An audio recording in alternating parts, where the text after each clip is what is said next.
taon, ilang araw din pa rin nagpahinga. Nakatulog lang saglit, ang dami na mo pang tanga. Biglaan kalaban na rin tingin ko sa kanila. Nadinira na lang pare nung nalagpasan ko na. Takot na lamangan kasi tutok na yung mata. Mga feeling magaling nawawala naman sa linya. Todo tira palikod kasi yun lang kaya nilagi. Nagawa nila maayos, halata din to tanga. Pansin ko na rin nung una meron ng kakaiba. Di mali aking daan kaya kailangan mawala. Pinakita ko lang para yung tunay na babala. Di lang nila maamin na nagbibilib na rin sila. Ganyan ba talaga panahon ngayon?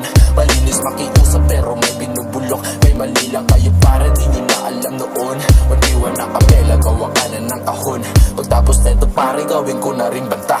Handa tong sumalo kahit ilan pa yung buga. Makikita rin nila kung anong pinagkaiba. Kasi di pwedeng ihalo ang puti sa may pula. At wala rin to pake kahit ilan pa kayo boy. Isama nyo na rin yung feeling leader nyo mo kaunggoy. Total pare-parehas din naman kayo mga abdoy. Ang sarap lang manood habang dugo nyo dumadaloy.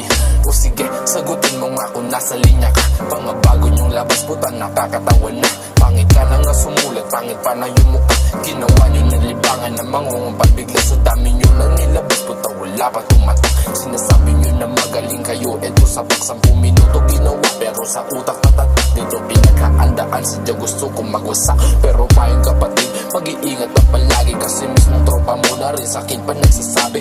Yung dalawang anggay para sa'yo na rin i-get. Sinigyan nila sirain yung katabang malupit. Ha? Yun na ba yung magaling? Wala pang kalahati pare kung tutupasin. Di ka pa nakarating kasi di ka pagising. Respeto mo palagi kung gusto nyong gumaling buhay.